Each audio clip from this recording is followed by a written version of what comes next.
Hol is probably one of the most scariest places in the world right now because it's packed full of ISIS sympathizers or people who are connected to ISIS. The troops that are trying to keep control of the camp regularly carry out raids.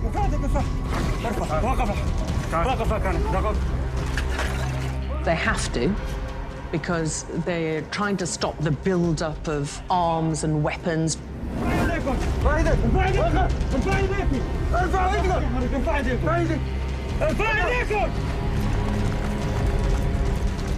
Trying to break up the gangs that are operating in there, largely run by ISIS, but they're also searching for captives. The slaves are almost always Yazidis.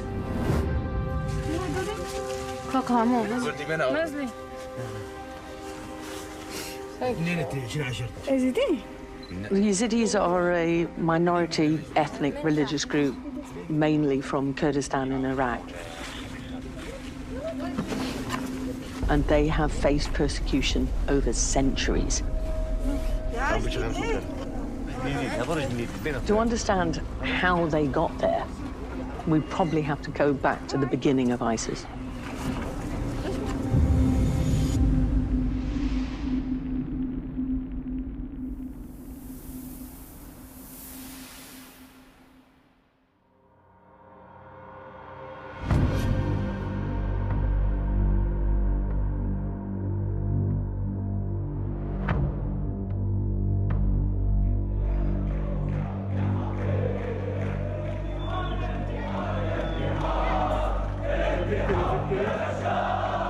There was a wave of countries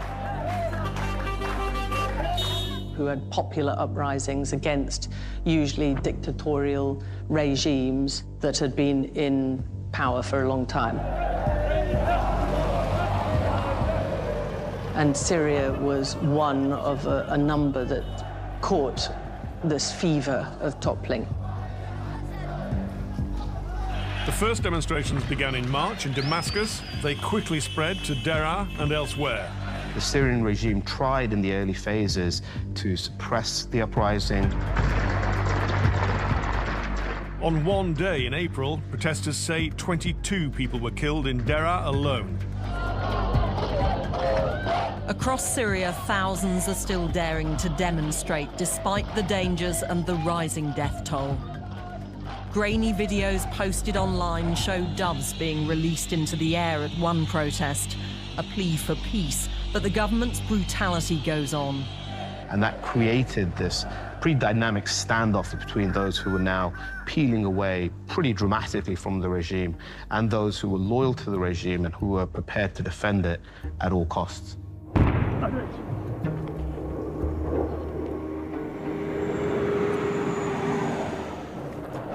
The jet has flown over several times and is dropping bombs. So you can see it very, very close. There it goes again. Just pure intimidation for the people of this area. There it goes. Ah, that's my house. I can't remember exactly when ISIS came, because right at the beginning, it was a rebel civilian popular uprising. That went on for at least a couple of years. There seems to be a lot of discussion going on at the moment about exactly what to do, but the army are on the hill. The reports are that they are withdrawing. Certainly there's a lot of infighting between them. And these men are just working out when and how to push forward. The first time I saw a lot of men clad in black was the end of 2013, beginning of 2014. They are flying the flag of jihad or holy war. The Syrian rebels in the north are tougher and stronger than ever before, but there are increasing signs they're becoming more radicalized too. Groups like that were the beginning of a new form of extremism. And as they grew and they merged with other groups and became stronger, very little stood in their way.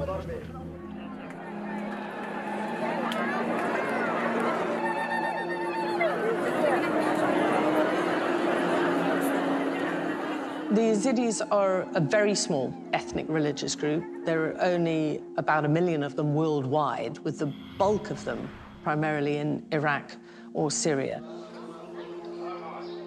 They're very inward-looking in terms of they don't marry outside of that group. They tend to stick within their own community.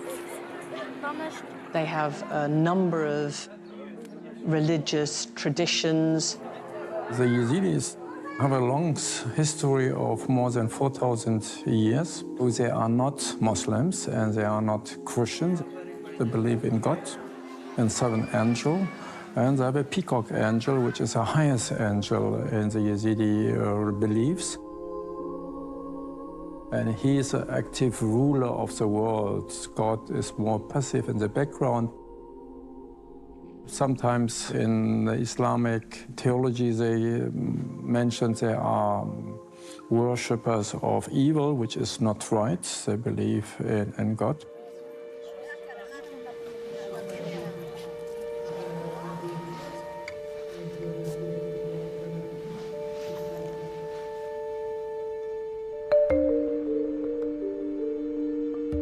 Every Yazidi is meant to visit Lalish at least once in their lifetime.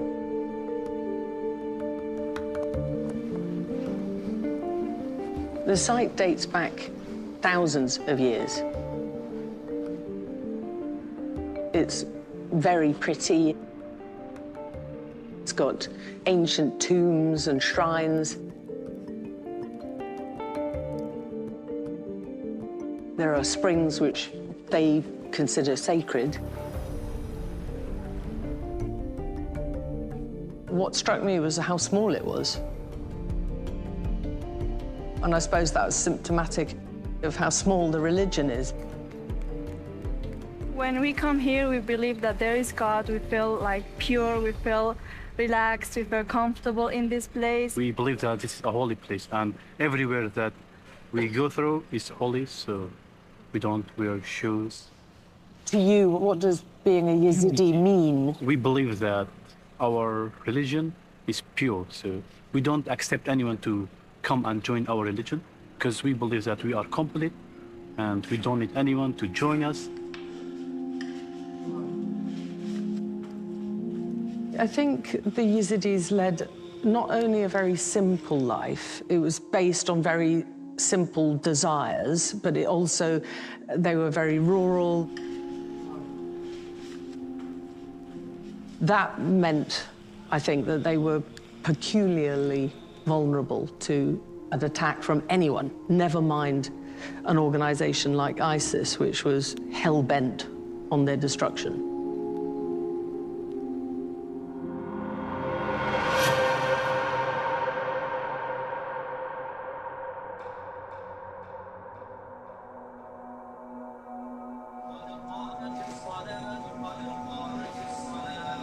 أيها المسلمون إن الله تبارك وتعالى خلقنا. What underpinned ISIS was their system of beliefs and their laws around the whole caliphate, and it explained their attitude to the Yazidis. Al-Baghdadi, as the head caliph at that point, he really had a penchant for dramatics, because he chose Mosul, chose the altar of the old mosque in the old city to deliver this declaration of a caliphate. ووفقهم ومكنهم لتحقيق غايتهم فسارعوا إلى إعلان الخلافة وتنصيب إمام، وهذا واجب على المسلمين، واجب قد ضيع لقرون وغاب عن واقع الأرض فجهله كثير من المسلمين. I suppose the way to think about a caliphate is it's an alternative system of governance. الإسلام In a caliphate, you have the Khalif, who is the ruler, and all executive power resides within that Khalif, who essentially extrapolates and interprets Islamic rules according to their understanding. And they impose those rules over society. They used a sword. They put a block of wood underneath his hand, put his hand on it and said, "This stole a car battery." They didn't say he was an orphan. They said, "This hand is stolen," and he had to be punished, and they cut his hand off. They are sights you can never unsee. Sights which have become shockingly common in Raqqa. Public amputations of legs and arms for thieving and other crimes. ISIS even brought back crucifixions. People were crucified at times. Persecution of homosexuals, throwing them off buildings, stoning them. All praise be to Allah. They put out what were basically execution videos. They made a lot of their captives do these awful, heart-rending videos, and then they filmed their deaths. Humanitarians, journalists, volunteers in some cases. These kinds of, again, very extreme punishments were really important to ISIS. It was important to ISIS because, as far as they were concerned, this was a marker that they were laying down of their legitimacy, of their uncompromising nature to say, we don't care what you think. This is what we're doing, and this is how we're going to do it.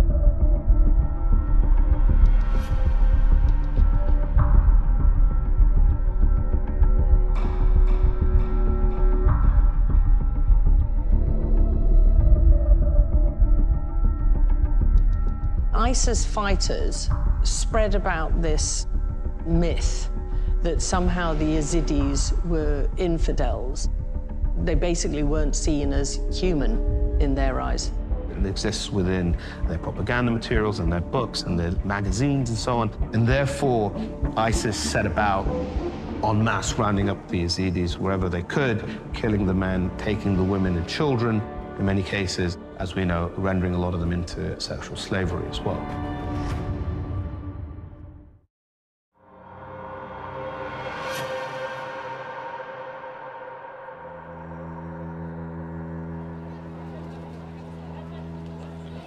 Gathering in their temples, followers of one of the world's oldest religions prepare to flee into the desert, driven out by a simple threat from Islamic extremists: convert or die. ISIS seemed to have set about destroying the Yazidis in a quite methodical manner.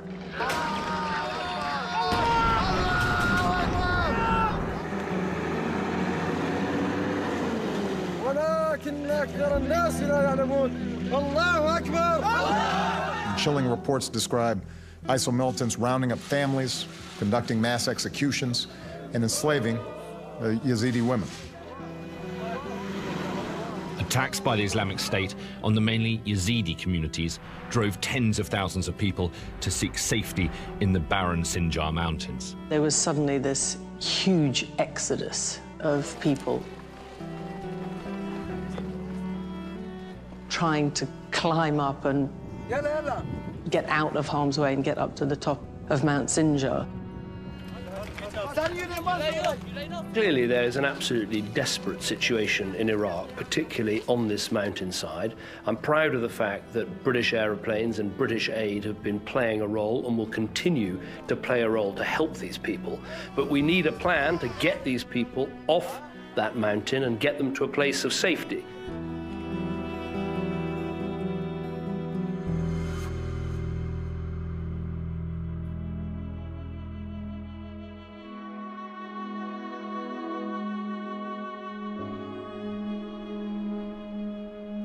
They rounded up the whole community.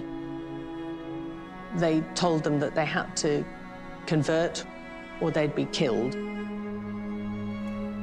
And they killed hundreds just in a single day. It left a massive scar on the Yazidi population forever. And if you go to Kocho now, it looks like it's a town frozen in time. إنه بريكة داعش بمعنى خوش وهم عوا كري بس نها هم وإخسنا خراكين يعني وكون جد بينن.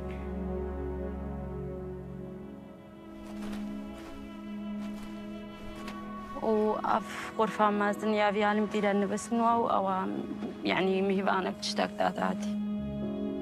شعورك قالك بزحمتها بس يعني وكو والماكي هردي من بيشتغل منه كتشكارنيا من وقت أسشلوت لاعبي من الكيداري ومتشتكرها متشتغل بيشتغل منها بس نها يعني نزعم كزلام لي بنيرب تاع نزعم سر بباي بهن كي هم موسى خراقنا ومتشتب زحمة بوي.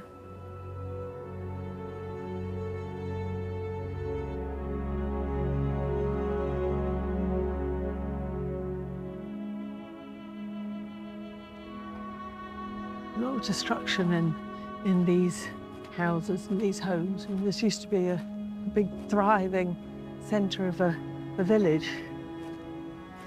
It's not the damage that's most striking. It's the fact that it's so empty. It's like a ghost town.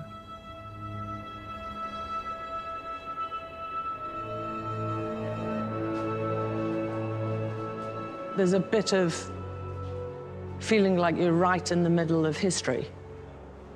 The events that happened in 2014 are going to be studied and researched and learnt from for decades. I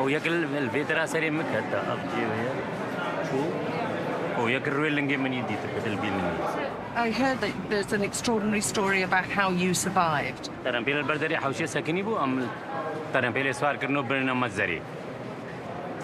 إيش مزري أمشي الزلام ولا أشوي شيء زلامي أم بيشة شجرة زقال شارت القلم ده نزل مزري دمام. This kind of event impact your psychology, the way of how your brain is working. So the structure of your brain became changed. So you always be scared. It means they are not able to forget it. Trauma and trauma event will be always a part of their life. 10 years on, there are still mass graves which have not yet been fully excavated. أفيك مقبرة كجيكاتي أفجيكاتي تهاتينا كشتني يعني وقت جماعة أفجيها كاجي أف دين نفسه دورة وقرتينا أوجي جيها كول داخلي بكوريشته أوجي جيها. We were shown a number, actually, of mass graves where they believed there are relatives and bones of loved ones. How many people did they suspect was killed here? كان بشار ستو بنجي حتى بيسد الهامو مقبرة دش برا دورا كوجو قلق مقبرة دي وكمان هينا. إيش كان جدا فاكرينا وبرينا بغداد بس تشتاق جيرانا كنا وانها ستيفانا جيرانا وكارن بيجي يعني قلق مقابر الشنغال هينا وكمان هما إنه هتان هنا هاتنا فاكرين تشتاق جيرانا كنا. There's such a desperation to find answers and to find relatives that have just disappeared that there are attempts to collect DNA, to try and match up the living Yazidis with remains of people which are turning up in the dozens and dozens of mass graves that have been excavated. Who was missing in your family? The impression I got was that it was very dysfunctional. There didn't seem to be much connectivity between the different groups who were excavating the graves, collecting the DNA, collecting all the names and numbers. All there seemed to be in common was a slither of hope that somehow this would lead to something.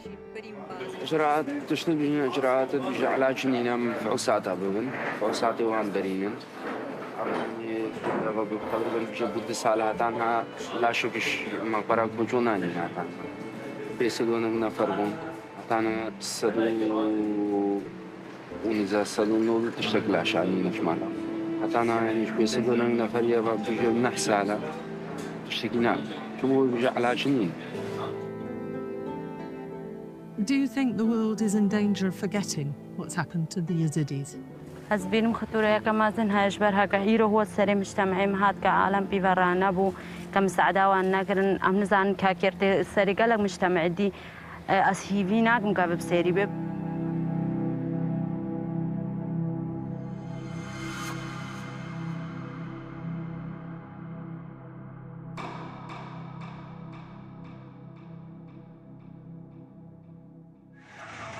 They say they're heading to the capital. Waving the black and white flag of the Islamic State, they parade through the streets in cars they've seized from the Iraqi army. Probably from about mid-2014 to late 2015, that's really the moment which ISIS is strongest it's been, is holding the most territory it's had, but also it is attracting people, hundreds of thousands of people from all over the world who are flocking to be part of this project. All know who you are, from the capital, up north, Midlands, wherever you may be.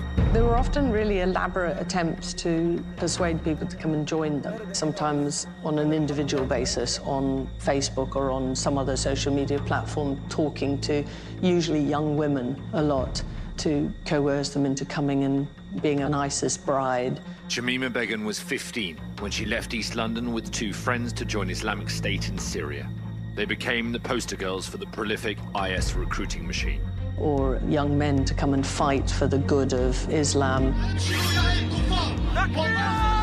Ranting for the camera and ripping up their passports, these Islamist fighters promise more towns and cities will fall to ISIS. They even put out videos of just how peaceful everything was and how green and lush and good the living was.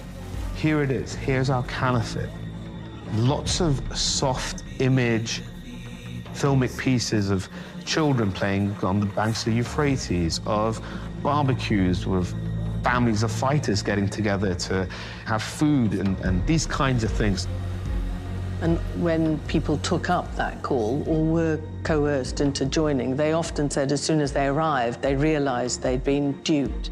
The sinister black flag of ISIS now flies above the hydroelectric dam. As a terror organization, they were expert at not only terrorizing, but also churning out that cash. It was like billions that they were making. It also marks their control of oil fields. Inside their territory, they could do anything they wanted, especially with those that they captured.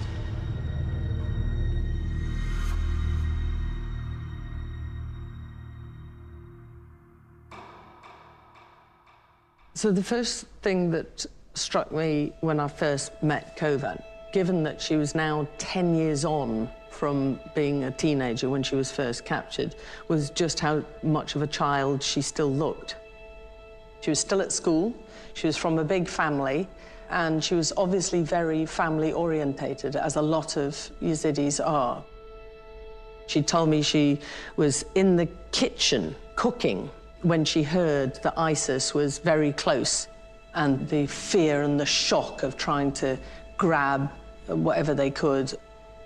They split up, with the older and the younger ones going in a car, and the more fit ones, like her, going on foot, all trying to get up to Mount Sinjar. أخذونا لزمون نص الطريق لزمونا وأخذونا على حدود سوريا حطونا مدرسة هناك 9 أيام يعني ما مجمعة. When you were first taken, you were only 14. What were your first feelings, emotions when you realised you've been taken by ISIS? شعوري والله حيل يعني خفنا يعني حيل خفنا والله. ورا المدرسة ورا 9 أيام فرقونا من أهاليتنا. جابونا باصات وصعدونا بيهن وفرقونا من أهاليتنا. خلوا الزلم وحد والنسوان وحد والبنات وحد عزلوهم.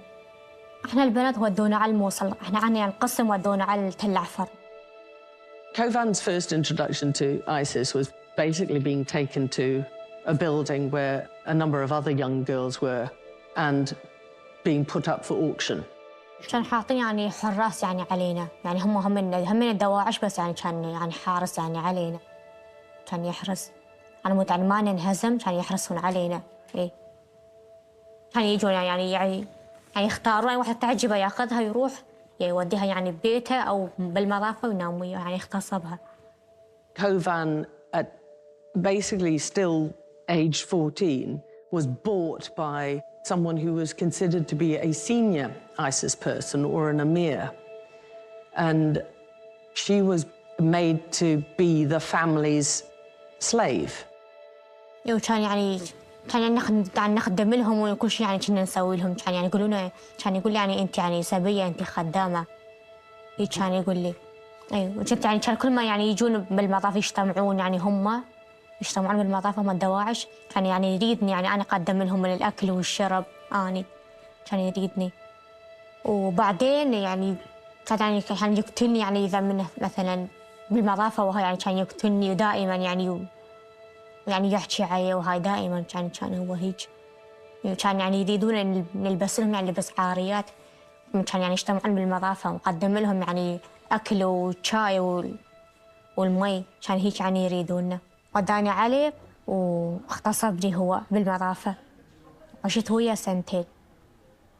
Kovan endured a serious amount of abuse on almost every level that you can think of, not just physical, but also seriously mental abuse as a child. If you under threat for a long time, for months and sometimes even for years, your personality started to change because you recognize you're helpless and you have no control about your body and you have no control about your mind. Your memory is just working on them. And it's kind of neurons firing 24 hours. You have no time to rest. Always you are busy with this trauma. You can become a post-traumatic stress disorder, plus depression or anxiety, for example. And if it's continued longer, psychosomatic disorders like a headache, different kind of psychological pains, and you're not able to have a future. Most of the people became suicidal. They're thinking they don't want to live anymore because it's so hard to accept this. She was very matter-of-fact in many ways, disturbingly lack of emotion over the most horrendous things that the men were doing to her. But she got really angry when I asked her about the women, the wives of the ISIS fighters. نسوانهم مثلهم يعني تصرفات مثل تصرفات يعني زلمهم يعني دواعش هم كان يعني دائما كان يعني يقتلونا ويحكون علينا ويرزلون بيا كان هم يحطون المكياج هم كانوا يلبسونه إلهم زلمهم لما يغتصبوننا كان هيك يسوون بينا كان كلهم كانوا يدرون كلهم بيدرون بهذا الشيء يعني زلمهم اغتصبونا احنا يعني حتى يعني حمشت بيديوهم يعني حتى روحي والله كرهتها يعني حمشت بيديوهم كان لين كانوا يتصرفون هيك يعني بينا كان هم يعني يتصرفون يعني بينا يعني كان لين مو زين يعني كان هيك يسوون بينا من يبيعونا ويغتصبونا يعني حتى نفسياتنا تعبت ولا حتى الروح يعني روحنا كرهنا والله.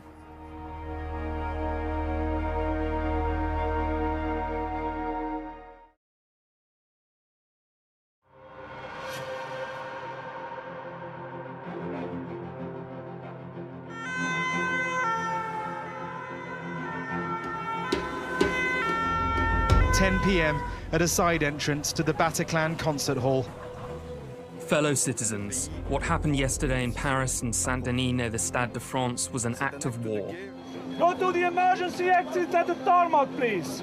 The people I am with here certainly believe that there is a terrorist attack. Terror had returned to the UK. This time the target was children and their families.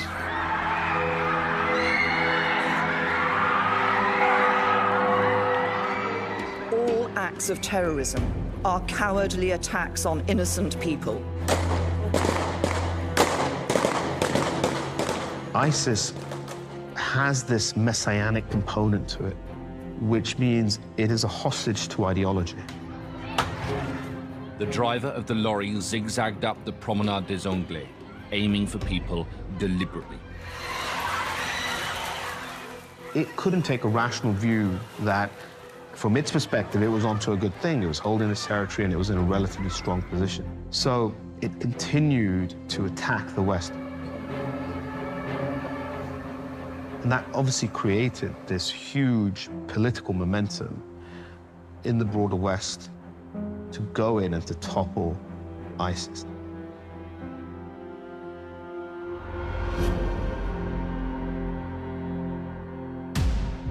ISIL is not a problem restricted to just one region. It has murderous plans to expand its borders well beyond Iraq and Syria. This is a problem that affects us all, and we must tackle it together. I think ISIS probably did what maybe hadn't been done since the World Wars, was that it drew together a huge coalition of different countries, around about 80 of them, all fighting for one thing, and that was to crush this extremist Islamist militant group. The Iraqi military's claiming back Mosul street by street. It was absolute chaos in Mosul, because we were right in the middle of a city.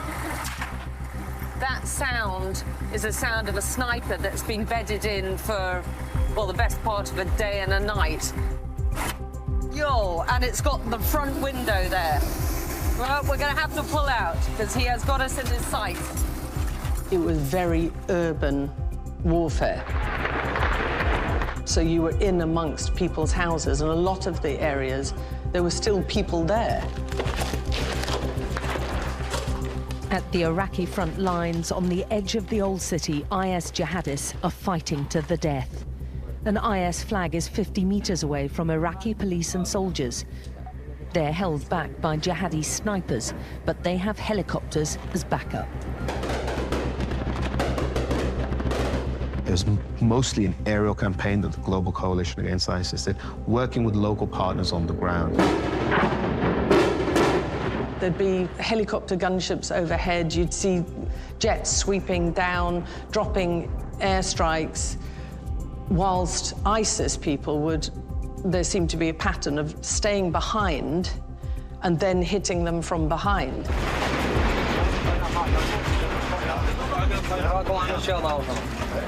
the second car bomb they've had within about half an hour.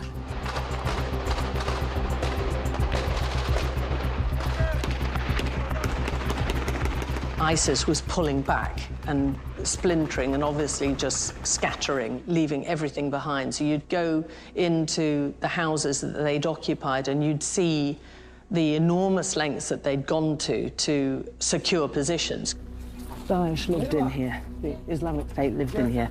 And you can see a bunker. You come in right inside. A tunnel, actually. A tunnel.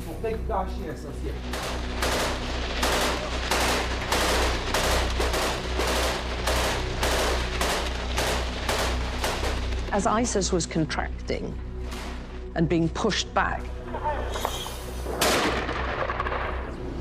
they took what they could with them, and some of their precious possessions were Yazidis.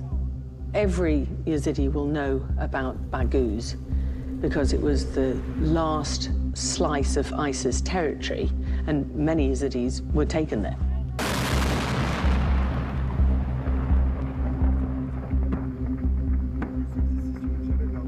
Most people weren't, myself included, did not really comprehend how many people were still in Baghouz when it finally fell.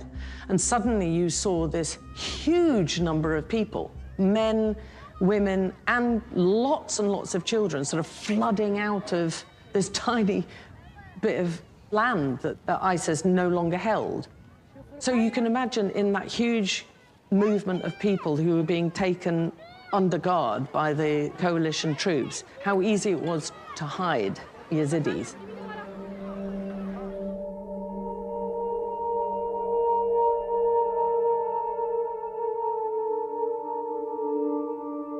Baghouz is still there.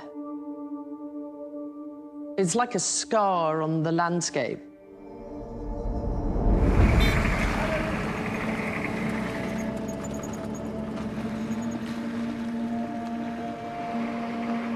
When we went with the troops, they treated it like they were going back into hostile territory.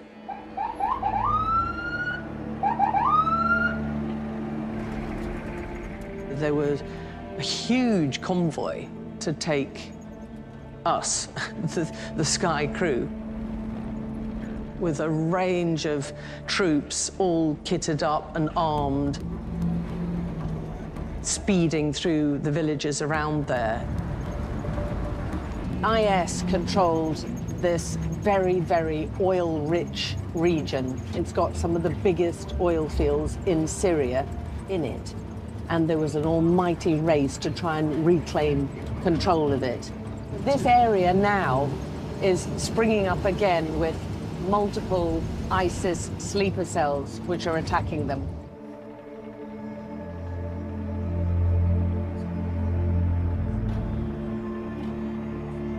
In 2019, when the coalition troops, headed by the Kurds, recaptured Baghouz, they took charge of thousands of ISIS fighters. They put all the adult men into prisons. They just went straight away to prisons, generally. And they took the women and children off to Al-Hol camp, where they set up this heavily guarded camp for all the families who were connected with ISIS or who'd been found in ISIS territory.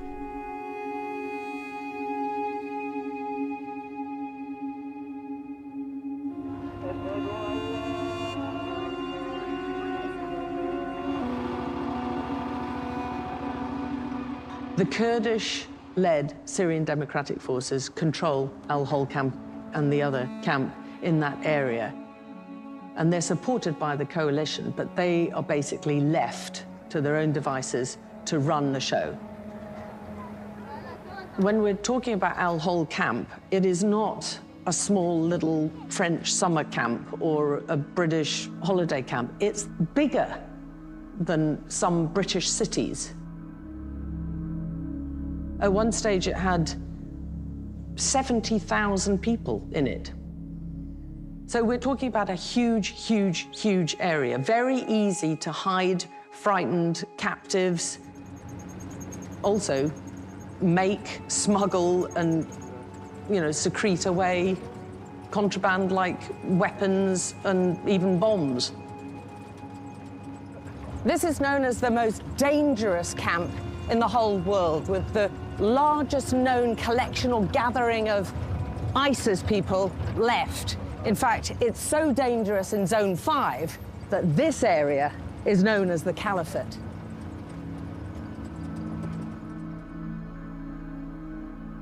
The camp leaders know that there are Yazidis hidden in this camp. They just don't know exactly who they are and how to get them out. Kovan was found during a typical night raid. They didn't expect to find her.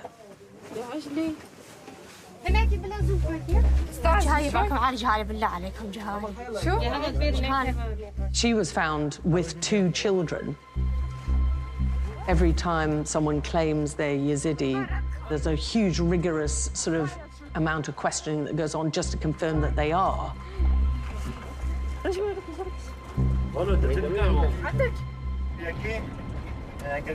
فأنتِ بأي قسم كنتي؟ الثالث لحالك؟ إيه عم بعد المصاد لسه عم تتواصل.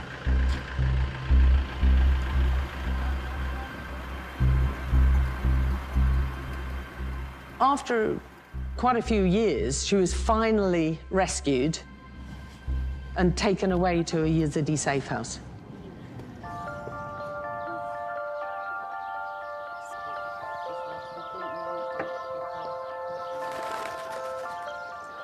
راستي يعني تشتكي كجن بجنيد حسن راسته، بس يعني تشتكي بقلك ينخوشه، يعني شعورك ينخوشه إنه أفتع داوا ورسري جني أف قتلاوال سرسري جني وركرن، يعني قلك عذاب نخوشه، يعني مرة راستي جي خمجينية أما أجي قلت تشتكي مكاريب وبكا يجبو فانجنا يعني تشتي جوج دسي مهاجي أزي بكم وأزدكم جي أنا واتش بيترجي بدسي مورجي أزي الكاريا بانجنا بكم. Nalin comes from a family of Yazidis who've made it their life purpose to try and track down fellow Yazidis who were held captive. دبرده مدوي دميده يعني دحزارو نوزداده وتشتكي وهابو قالك يزيدي هاتن راستي شو تشاغي يعني اما الريا مالا يزيدياره تشار ست وبيست وحشت كس زارو كجن جيكاتش هاتي رزكار كرن.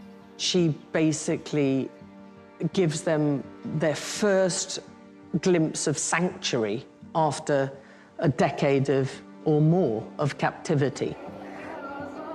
يعني هاو كوفان هاتي قل من دمال دينا جيانوي نفسياوي فكريوي يعني هنا ترصد لي هي بالا خداي انه تعداك قلكي خواري يجي يعني هما انسان جار هناك تدي قوتنا كي يجي كي تدكي عاجز دبه يدليها بديل اجا ايفي بصاله عاجزيه وهاتي بديل لما تتعلمين كل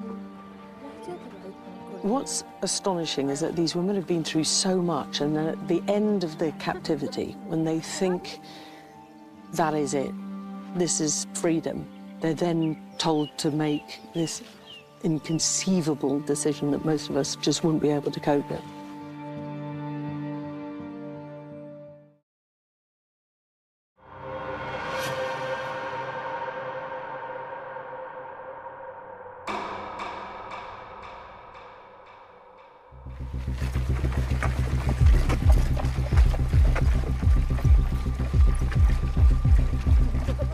I don't think anyone really believes that ISIS has gone. There's a female regiment within the coalition forces, and they are preparing for the return of ISIS.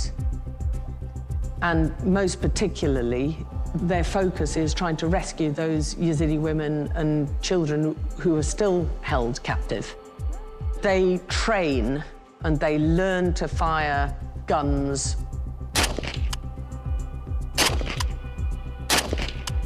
exceedingly expertly because they still have a goal in sight. يعني وقتنا كي وصل راكبنا مش بو سلاحي هم مش بو تولا جني ازيدي مش بو يكون جارك الدين يعني أقرب مخبر ورده كم جني ازيدي بر ورده بكم هيبت نتاني جني ازيدي قشتي جناك بو إيريش سر ورده قربين وان جنا بباريزن كو جارك دي دوباره افتش تشي نبا كوجن يدي في إيشي نكشين نين قتل كرن تاوس كرن يعني أفتشتنا وصل جارك دي دوباره شبو سري جنان هاي مسرح شبو يراكريا مش بو باراستنا جن يعني نتاني جنين يزيدي شبو قشتي جنان. The female wing of the coalition forces were desperately trying to stop a re-emergence of ISIS by carrying out these regular raids. They have to, because they're trying to stop the build-up of arms and weapons, trying to break up the gangs that are operating in there, largely run by ISIS.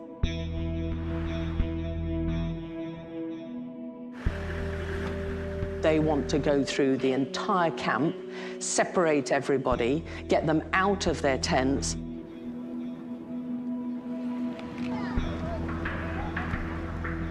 They find all sorts. Everyone is considered a suspect, even tiny little children. So they use these raids to thoroughly go through, line by line, every tent.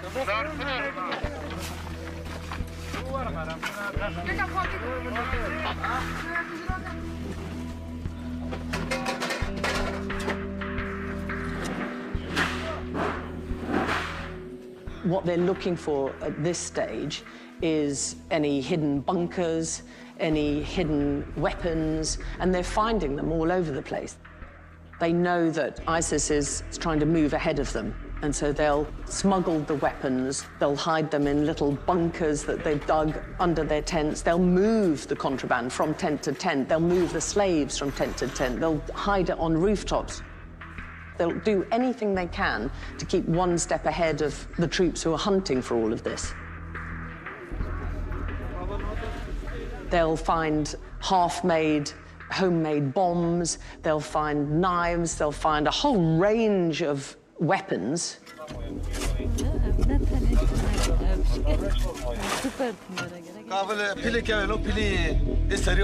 They'll find tunnels. Some of them incredibly elaborate tunnels.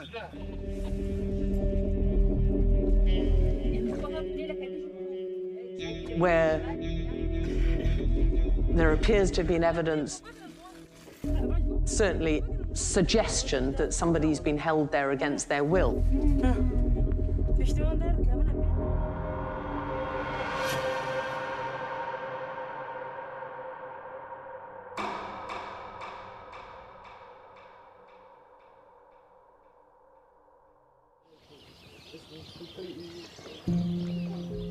Every Yazidi woman who's rescued faces this most extraordinarily difficult Hobson's choice.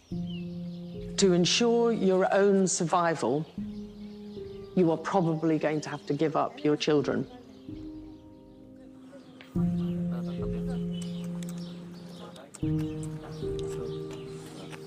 احنا عندنا يعني هناك يعني صحيح يعني يزيدين ما يستقبلوا يعني مسلمين.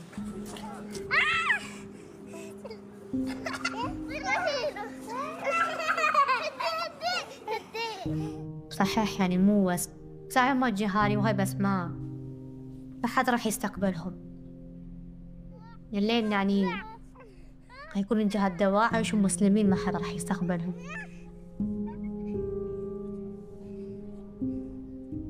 رأيي يعني ها هي يعني ذا عاد شو اسوي يعني ها هي اروح على اهليهم عاد هاليتهم وها هي فعاد صعبة وهاي حيل صعبة حيل يعني فراقهم ها بس ها يعني ها يعني مجبورين يعني ها هي.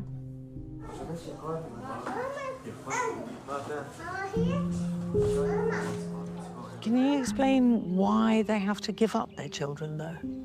يعني أبريار شي هاتي نا شخصي ما وشخصي إيتا ويكيدو نا يعني بريارك مجلسة عامة هاري ساري كي أبريار درخصي يعني واجي وبين نبلا سبب أبريار درخصي جبو باراسنا أخوة أبريار درخصي دما نابي داعش تبروان تيكو تي بيران بيتش فرمان هاتي ساري وان يعني جبو سبا ما مثال يعني سبا أبزارو بخور برنو چون بقريان جم مالبات أخوة جيران دردور مالبات وحاجسيا بكن يك هر جمواني بما كاباوي بيقول كوري داعش يعني أفجيوك إهانة كيش مالبات تيرتي يعني.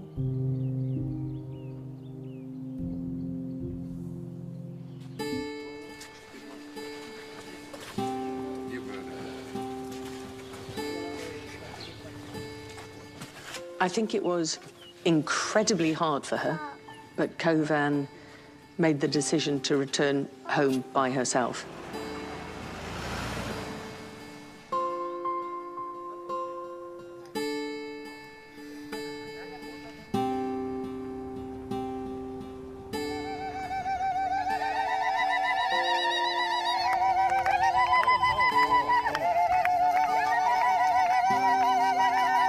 We've seen a constant stream of Yazidis being rescued and being returned to their families.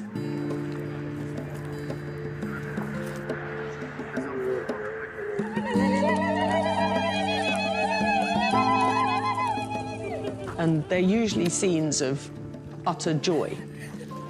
Sweets are thrown, songs are sung, you know, there's lots of hugging, there's lots of kissing, crying with joy. But life isn't going to be the same for them. I don't think it's ever going to be the same. And they're still facing a mountain of difficulties. The problem that the Yazidis are faced is current situation that most of them are living in refugee camp.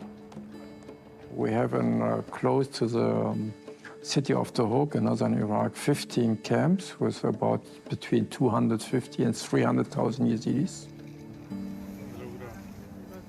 10 years after the trauma and after the genocide, they still have no perspective. And this makes the integration as well for the family, as well in the society, very difficult.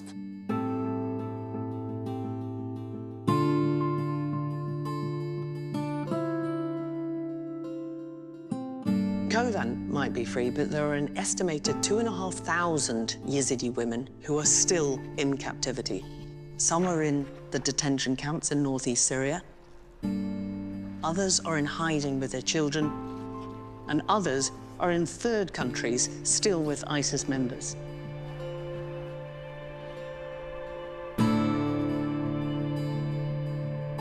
The suffering of the Yazidis is far from over.